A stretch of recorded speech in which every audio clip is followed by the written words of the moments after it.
था सब लोगों को, काफी लोगों ने काम किए। ये मैं खड़ा हूं करके प्रोग्राम बड़ा नहीं है, नंदा भाई आई है करके प्रोग्राम बड़ा है, और जिन लोगों ने काम किया है उनके लिए तालियां बजाओ, वही है रियल हीरो इसके। ये लोगों ने काम किया है।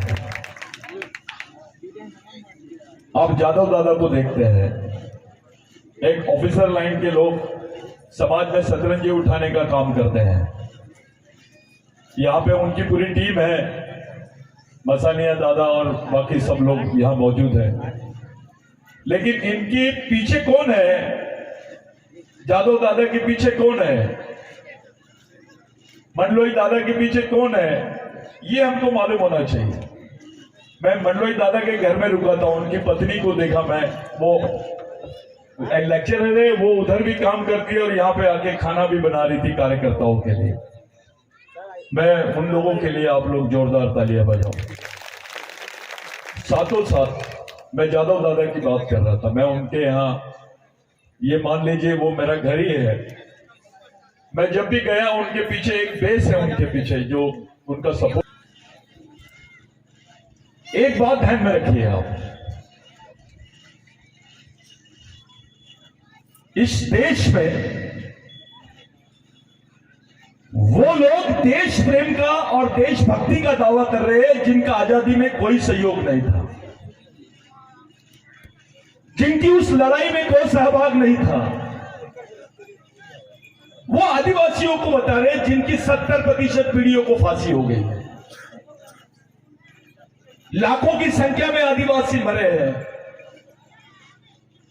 फांसी होना अलग बात है, लेकिन लाखों आदिवासी मरे जिनको बंदूकों से भूना गया है। एक जलियांवाला बाग जो घटना हो गई है, जलियांवाला बाग की, उसको देश में याद किया और वो याद करने लायक भी है। लेकिन ऐसे कई जलियांवाला बाग आदिवासी क्षेत्रों में हुए हैं, ऐसे कांड आदिवासी क्षेत्रों में हुए हैं। कई आदिवासी मारे गए, उनके रिकॉर्ड भी नहीं है।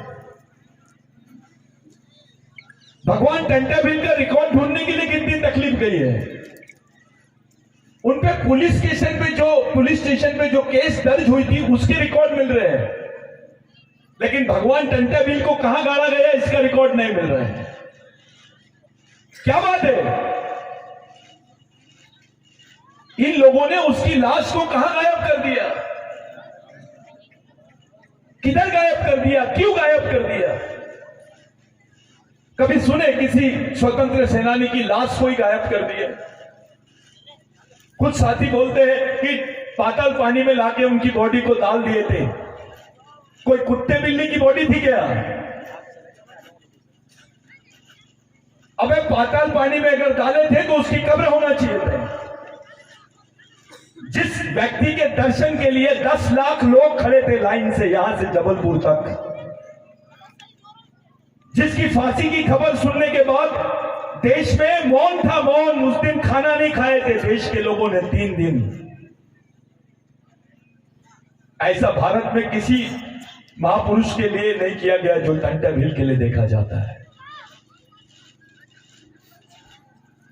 ऐसा क्या है? अपने आदिवासी नेताओं ने कभी पूछा क्यों नहीं कि टंटा भील की लाश कहां पर दफन है, कहां है उनका मकबरा, कहां है उनकी मदार, उनकी कब्र कहां है? क्यों नहीं बताया गया?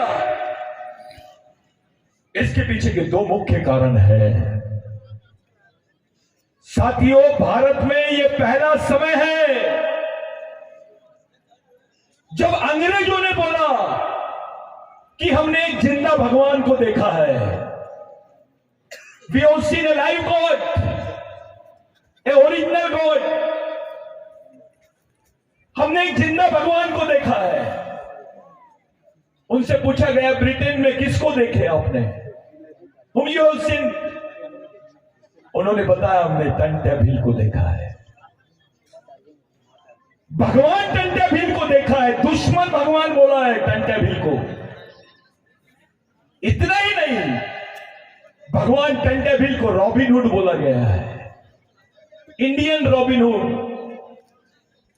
मसीहा। रॉबिनहुड का मतलब होता है मसीहा। एक उदाहरण दीजिए भारत के इतिहास में अंग्रेजों ने किसी की तारीफ की होगी। लिविंग गॉड, जिंदा भगवान, रॉबिनहुड, मसीहा, ऐसे शब्दों से अंग्रेजों ने नवाजा है उस टंट्या भील को जिसने अंग्रेजों को मारा है। उनके लिए वो दुश्मन है, लेकिन उन्होंने इतनी बड़ी पदवी दी। यही न्यूज उस वक्त ब्रिटिश इंडिया में छपा हुआ था आर्टिकल। यही न्यूज को देखा था भगवान बिरसा मुंडा ने 16 साल की उम्र में। भगवान बिरसा मुंडा अंग्रेजी जानते थे क्योंकि वो अंग्रेजी माध्यम में पढ़ाई किए थे। उन्हें उस आर्टिकल को पढ़ा और देखा कि Indian Robin Hood is no more, he is hanging over. उनको फांसी दी गई। अब भारत का जो मसीहा है वो नहीं रहा, इस देश का मसीहा नहीं रहा। ये खबर बिरसा मुंडा ने आर्टिकल में पढ़ा। उस 16 साल के नवयुवक ने उस आर्टिकल से यह प्रेरणा लिया और वही प्रतिज्ञा किया। झारखंड के कलेक्ट्रेट ऑफिस में प्रतिज्ञा किया कि मैं जेल तो जा रहा हूं लेकिन छूट कर आऊंगा तो मैं बिरसा टंट्या भील का जो अधूरा मिशन है पूरे देश भर में चलाऊंगा। ये संबंध है भगवान टंट्या भील का और बिरसा मुंडा का। भगवान टंट्या भील का राघोजी भांगरे का क्या संबंध है? राघोजी भांगरे संभाजी महाराज के आंदोलन को लेके आ गया है। शिवाजी महाराज के सुपुत्र, उन्होंने बगावत किया। संभाजी महाराज ने, शिवाजी महाराज जो राजा थे, पहले क्या था, राजा आदिवासी था लेकिन राज वहां पे मनुवादियों का चलता था, कानून उनका चलता था। उस कानून में किसी ब्राह्मण भाई को सजा नहीं होती थी, उसको कभी फांसी नहीं होती थी, उसको भगवान के बाद दूसरा आदमी माना जाता था।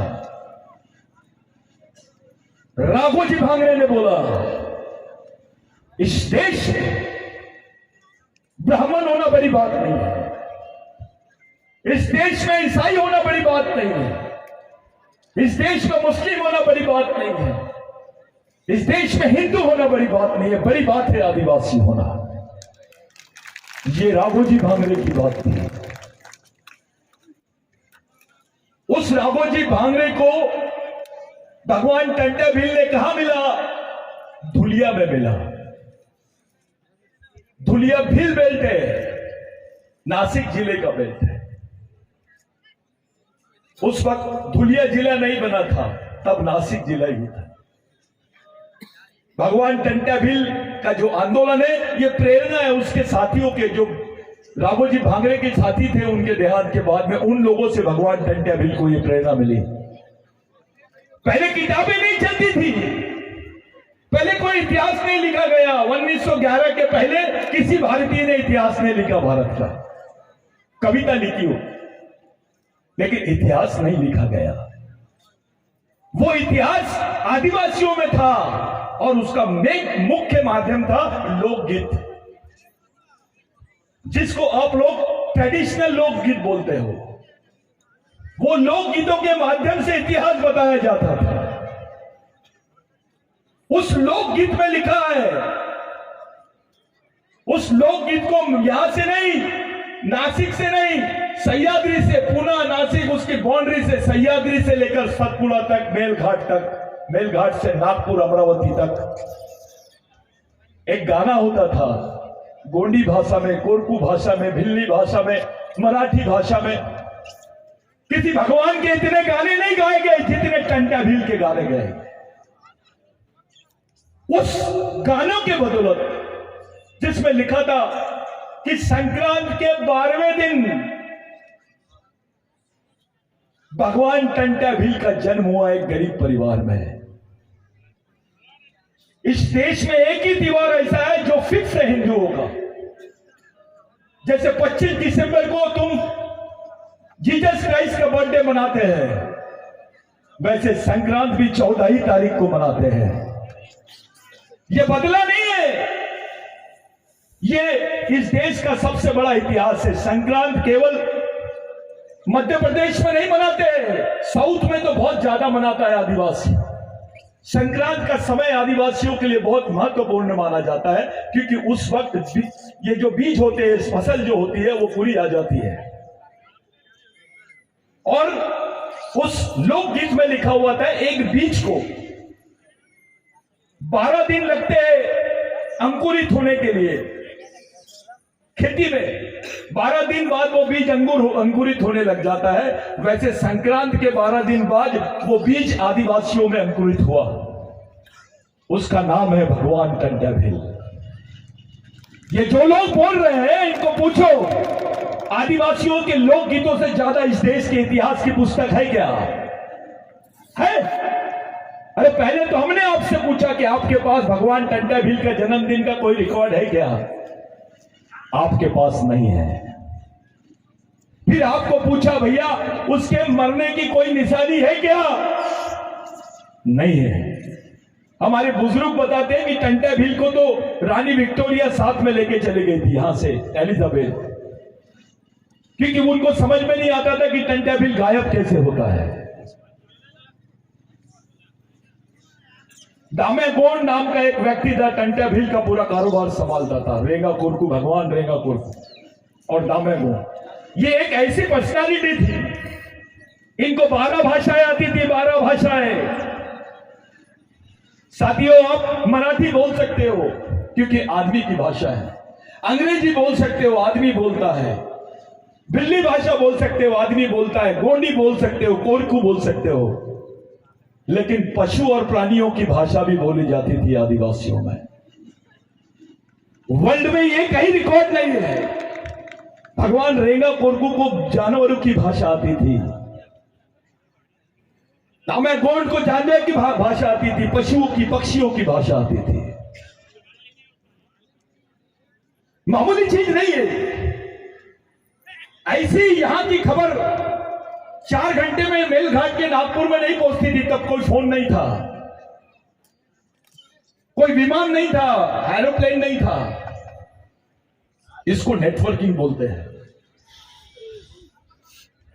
तो राघोजी भांगरे के आंदोलन से प्रेरणा लेकर टंट्या भील ने यह आंदोलन चलाया।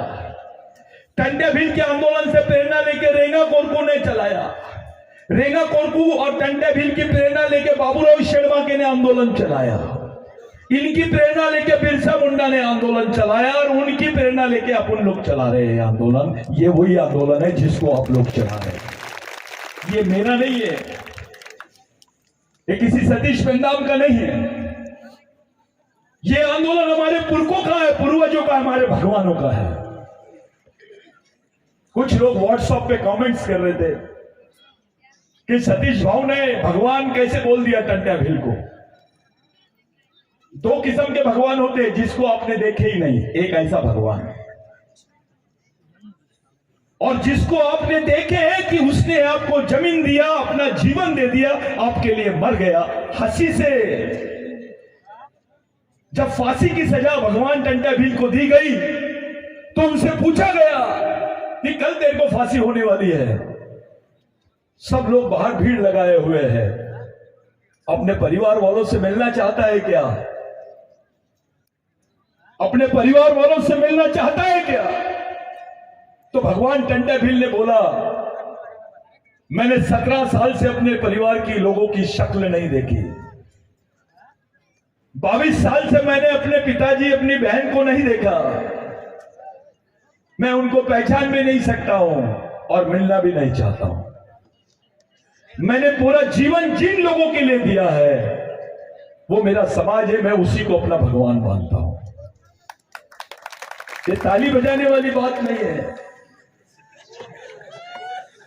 शंकराचार्य ने बोला क्या कि मैं आदिवासियों को भगवान मानता हूं।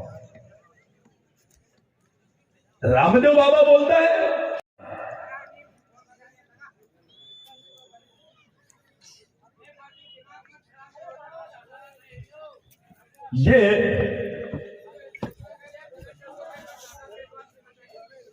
देखिए कि ये जो बात है, एक भगवान समाज को भगवान बोलता है,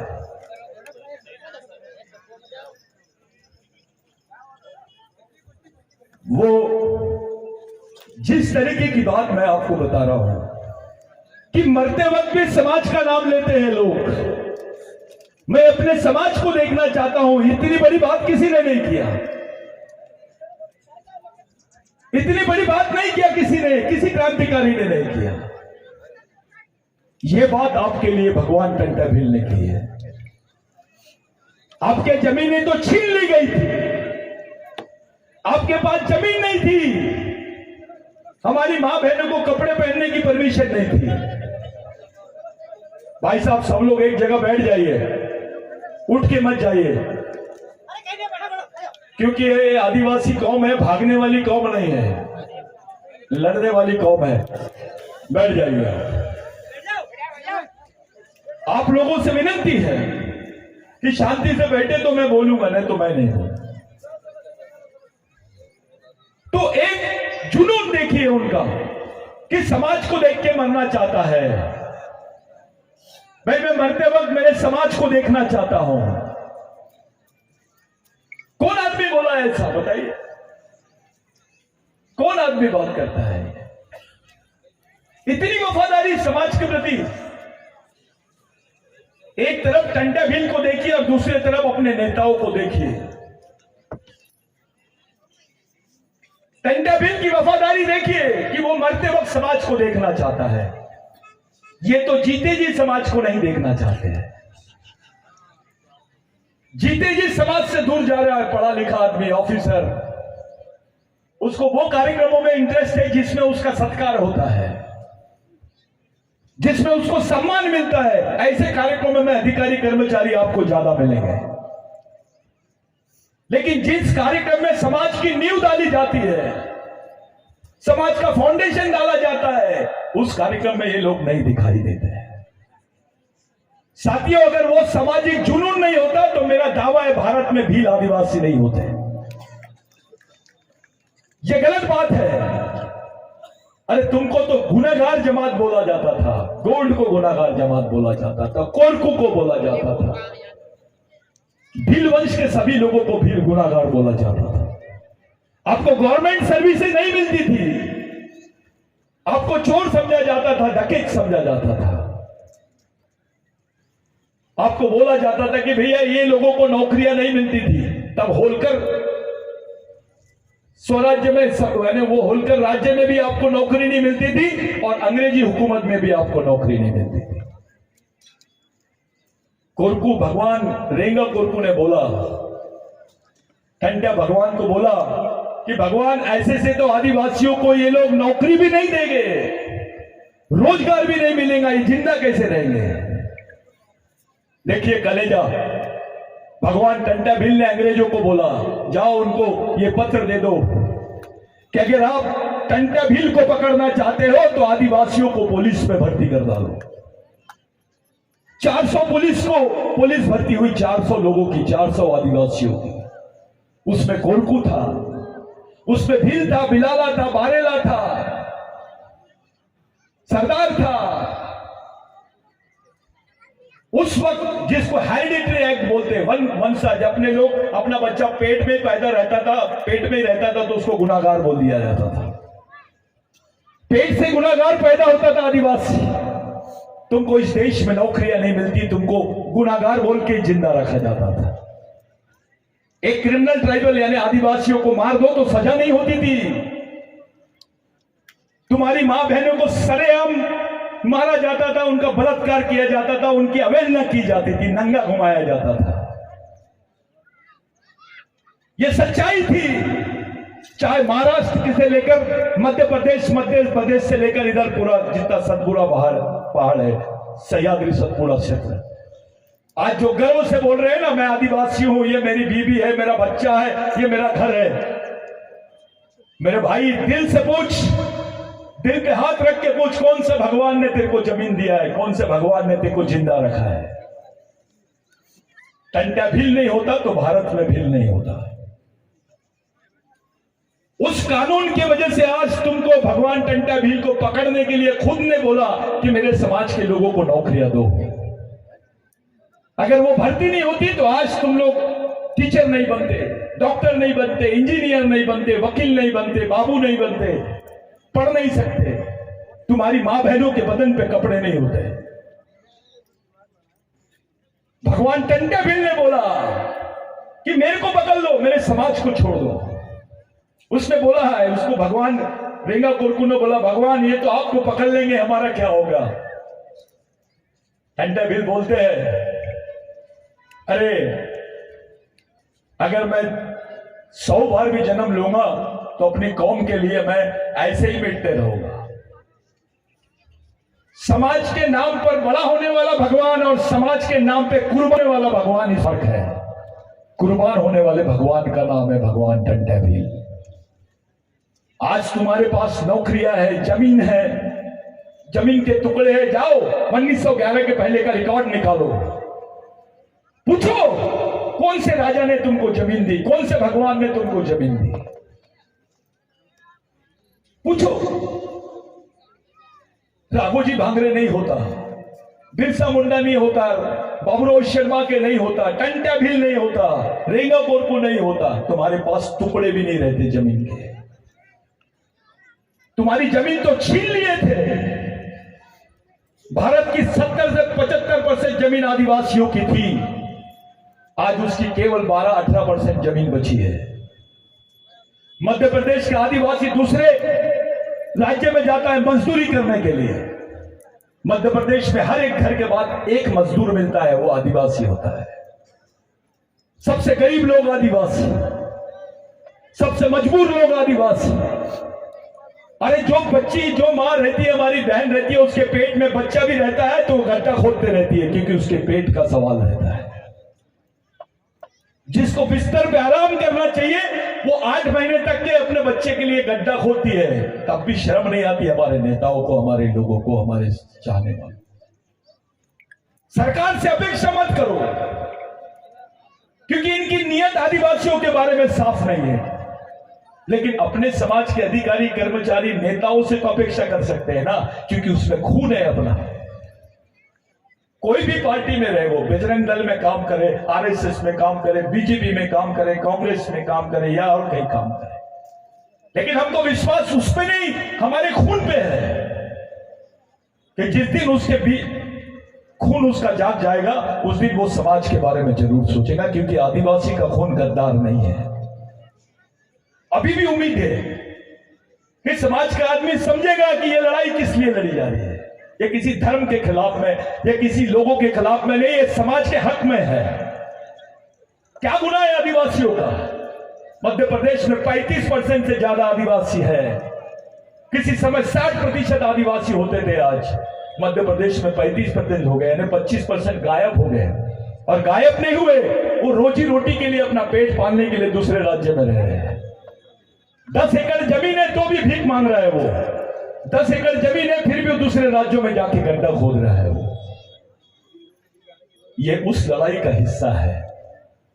भगवान टंटा भील के समय में जो काम हुआ है मेरे भाइयों, उसी का नतीजा आज हम समाज देखते हैं। और इस समाज ने इतनी गद्दारी कर दिया कि 180 साल बाद भी पता नहीं लगा पाया कि टंटा भील का परिवार कहां है, टंटा भील की मजार कहां है, टंटा भील का इतिहास क्या है, टंटा भील की विचारधारा क्या थी, कौन है रेंगा कोरकू। ये केवल कोरकू की ड्यूटी नहीं थी, ये भीलों की भी ड्यूटी थी, क्योंकि ये समाज के लोग थे, किसी एक जात के लोग नहीं थे। अगर ये एक जात के होते तो बिरसा मुंडा टंटा भील से प्रेरणा नहीं लेता, टंटा भील राघोजी भांगरे से प्रेरणा नहीं लेता, बाबूराव शर्मा के इनसे प्रेरणा नहीं लेता। ये समझना पड़ेगा। ये जो आंदोलन है, आपकी आने वाली जनरेशन को बचाने का आंदोलन है। इस मीटिंग का महत्व बता रहा हूं मैं अभी, कि इन्होंने बोला है भील वंश के लोग, जिनकी भाषा में आदि ज्यादा शब्द जो आते हैं वो संस्कृत के आते हैं, और ये आदिवासी नहीं है। अबे आप आदिवासी हो करके आज तुम्हारे पास नौकरी है, तुमको पढ़ने दिया जा रहा है, बदन पे कपड़े हैं, जमीन है, जिस दिन तुम आदिवासी नहीं रहोगे उस दिन सोचो तुम्हारा क्या होगा। तुमको तो खत्म ही करने का प्लानिंग कर लिया गया है।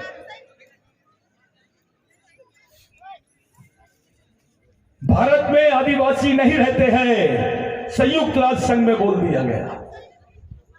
आदिवासी नहीं रहते भारत में, इसका मतलब यह है कि आदिवासी भारत के नागरिक नहीं है। तुम्हारी मालिकियत कोई नहीं, नागरिकता को भी खत्म करने का षड्यंत्र चल रहा है। उस चीज को जिंदा रखने के लिए ये जो प्रोग्राम है ये पूरा विश्व देखेगा अभी कि टंटा भील के वंश के लोग जिंदा है, उस मालिक के वंश के लोग जिंदा है जो खुद भी मालिक है। इसका महत्व यह है, कितने लोग हैं ये महत्व का विषय नहीं है। मिशन में कोई नहीं चलता है। अगर 50 लोग भी आते हैं इस कार्यक्रम में तो 50 लोग बहुत महत्वपूर्ण है, क्योंकि विचारों से कैसे लोग हैं ये महत्व की बात है। आप गरीब हो, पैसे वाले हो, इसका भी कोई महत्व नहीं है। आप ऑफिसर हो, बहुत पढ़े लिखे हो, कलेक्टर हो और समाज के बारे में कुछ नहीं सोचते हो तो तुम समाज के हेडमैन नहीं डेडमैन हो, मरे हुए व्यक्ति हो। जिंदा आदमी वो है समाज का जो मजदूर भी है लेकिन समाज के बारे में सोचता है। समाज बहुत बड़ी चीज है।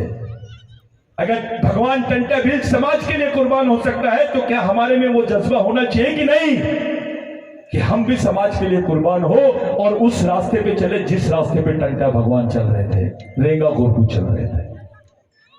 आज का जो प्रोग्राम है ये प्रोग्राम विश्व स्तर का प्रोग्राम है।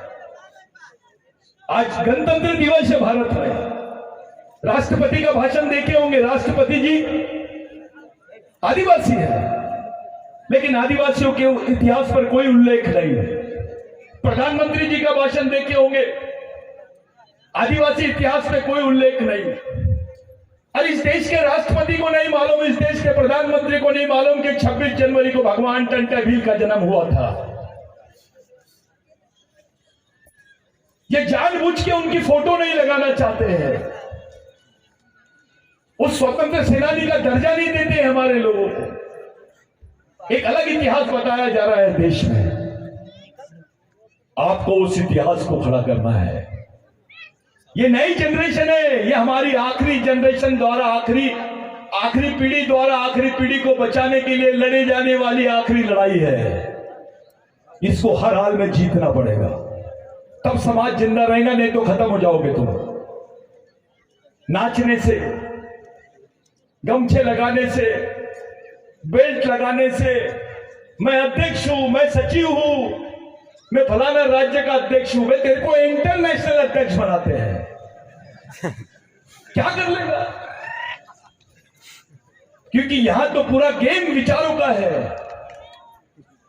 इन विचारों को लेके तुम जिंदा रह सकते हो, इन्हीं विचारों से तुम लड़ सकते हो, इन्हीं विचारों से तुम बच सकते हो। हम चाहते हैं कि देश का प्रधानमंत्री 26 जनवरी में लाल किले से जब झंडा उठाए, फहराए, तो उसके सामने आदर्श होना चाहिए भगवान टंटा भील। वहां पे उनका जिक्र होना चाहिए, उनका पुतला वहां होना चाहिए। हम चाहते हैं राष्ट्रपति भी बात करे तो आदिवासियों का उल्लेख होना चाहिए। और जो संयुक्त राष्ट्र संघ में 1993 में भारत सरकार का हलफनामा गया जिसमें लिखा गया कि आदिवासी भारत में नहीं रहते हैं, उसके खिलाफ में जजमेंट दिया है 2011 में। हमारी जो नंदाबाई है, ये मैं इनको देखा नहीं रहता। इस केस को सुप्रीम कोर्ट में ले जाने के लिए मैं यहीं से बोल रहा हूं। एमएलए लोगों को तक मैंने रूम में बंद किया हूं। महाराष्ट्र की विधानसभा में झगड़ा लड़ा हूं। बिरसा ब्रिगेड का जो भूमिका है इसमें बहुत बड़ी थी। नंदाबाई को केस में नंदाबाई की केस में महाराष्ट्र गवर्नमेंट सुप्रीम कोर्ट गई। महाराष्ट्र गवर्नमेंट को मजबूर किए 2009 में, 2008 में। इसके पीछे बिरसा ब्रिगेड की बहुत महत्वपूर्ण भूमिका थी। मैं कसम खा के बोल रहा हूं, मैं पहली बार मिला हूं नंदाबाई से। पूछो तुला भेटलो होतं यापूर्वी कधी? नहीं, मैं उसको बोल रहा हूं मराठी में कि तुमको मैं मिला था कभी? नहीं, सिर्फ नाम काफी था। एक नंदाबाई भील है, यानी आदिवासी है, उसके लिए लड़ना मेरा फर्ज था। साथियों, 1911 के बाद में मैं 1923 में, 12 साल बाद में मैं नंदाबाई को मैं यहां देख रहा हूं। ये हमारे लिए राष्ट्रपति से बड़ी है, किसी नेता से बड़ी है, मिनिस्टर से बड़ी है। उसके साथ जो हुआ वो आप लोग जजमेंट में पढ़ना, उस निर्णय में पढ़ना कि क्या हुआ था उसके साथ। वो रोई, और हर समाज में बहुत सारी नंदाबाई है जो सामने नहीं आई, ये हिम्मत करी सामने आई। आप लोग 3 बातें याद रखो। मैं जान रहा हूं मैं कौन से दिन बात कर रहा हूं, मैं भारत के गणतंत्र दिवस पे बात कर रहा हूं। एक भी चीज अगर मैंने राष्ट्रीयता के खिलाफ में बोली तो मैं गुनाहगार हो सकता हूं, राष्ट्रद्रोह का दर्जा मेरे पर गुनाह हो सकता है। लेकिन मैं पूरे विश्वास के साथ यह सवाल खड़ा कर रहा हूं कि भारत में जितनी लड़ाई अंग्रेजों के खिलाफ में हुई, उसका 70% लड़ाई केवल आदिवासियों ने लड़ी है। 70% जिस समाज ने आदिवासी समाज ने लड़ा है, इतिहास के किताब में उसके 3 पेज भी नहीं है, उसका 1 पेज भी ढूंढना पड़ता है आपको, ढूंढने से नहीं मिलता है। इस लड़ाई को, इस आंदोलन को, इस मिशन को आप कौन से भी संगठन में रहे, लोग बोलते जयस का हूं वो, ये सब बिरसा ब्रिगेड के ही है। जयस कोई और नहीं, बिरसा ब्रिगेड जयस का है, क्योंकि ये अलग अलग संगठन के माध्यम से अपने समाज में काम होना चाहिए, ऐसी हमारी सोच है। मध्य प्रदेश में आधे से ज्यादा लोगों को चुनाव का बुखार आया हुआ है। इनको समाज का बुखार पहले नहीं चढ़ता, लेकिन चुनाव का बुखार बहुत जल्दी चढ़ जाता है। जैसे वो बीमारी आई थी ना कोविड, वैसे इलेक्शन की बीमारी आती है। सपने में आमदार बन जाते लोग, विधायक बन जाते। ये बीमारी से अपने आप को मुक्त करो। समाज जिंदा रहेगा तो तुम जिंदा रहोगे, तुम जिंदा रहोगे तो लड़ सकोगे, लड़ोगे तो बचोगे, और बचोगे तो कुछ अपने आने वाली पीढ़ी के लिए करोगे।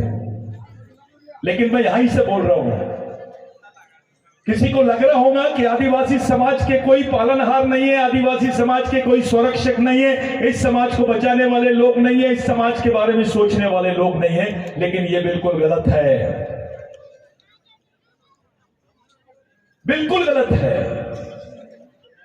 आने वाले समय बता देगा कि मध्य प्रदेश का कांटा उस तरफ जाएगा जिस तरफ आदिवासी का रुख जाएगा, और कोई राजनीतिक निर्णय नहीं, सिर्फ आदिवासियों का सामाजिक निर्णय बता देगा कि हम कहां पर हैं। समाज की ताकत नेता के विचारों पे नहीं, शहीदों के विचारों पे चलने वाला मिशन। आप लोग इतने ठंडी में इतने देर से बैठे हैं, लेकिन इस कार्यक्रम का महत्व आपने समझा है कि यह आपके बच्चों की लड़ाई है, आपके वजूद की लड़ाई है, आपके अस्तित्व की लड़ाई है, आपके पहचानों की लड़ाई है, आपके अधिकारों की लड़ाई है। साथियों, ये लोग केवल भारत में आपको अधिकारों से वंचित नहीं कर रहे, ये अंतरराष्ट्रीय संविधान में भी वंचित करना चाहते हैं आपको। संयुक्त राष्ट्र संघ में भी बोल रहे हैं कि भारत में आदिवासी नहीं रहता है। इस कौम को खत्म करने का षड्यंत्र चल रहा है। अरे तेरी पीढ़ी नहीं रहेगी बे, तू एमएलए कैसा बनेगा, मिनिस्टर कैसा बनेगा, सांसद कैसे बनेगा? तेरा बच्चा बोलेगा तेरे को, अबे मेरे को आदिवासी नहीं है बोल रहे थे, तब मेरा बाप क्या कर रहा था? अंडे दे रहा था। मेरी मां क्या कर रही थी? भजन कर रही थी। ये बात बड़ी चाहिए। लड़ाई के मैदान में अगरबत्ती लगाओगे तो मारे जाओगे कि बचोगे? अभी अगरबत्ती लगाने का टाइम नहीं है। अभी कोई भगवान नहीं बचा सकता आदिवासियों को, सिर्फ एक ही भगवान बचा सकता है, उसका नाम है टंट्या भगवान। वही बचाएंगे आपको, बिरसा भगवान बचाएगा। आपके लिए जिन लोगों ने अपनी जान दी वो भगवान है आपके। तुम्हारे हिस्से में कानून आया, फर्स्ट इंडिया एक्ट बना, आजादी के पहले बना। अंग्रेज भाग गए थे आदिवासी क्षेत्रों से और उन्होंने आदिवासियों को स्वायत्तता दे दी, तब 5वीं अनुसूची आई। बाद में सीपीएन बरार एक्ट बना मध्य प्रदेश का, तुमको जमीन के अधिकार मिल गए। उसके बाद में हिल ट्राइब्स का एक्ट बना, वहां पे महादो, कोरी, वारली, ठाकर, इनको अधिकार मिले। ये किनके वजह से मिले हैं? हमारे शहीदों की वजह से मिले हैं। अभी कुछ लोग गेंद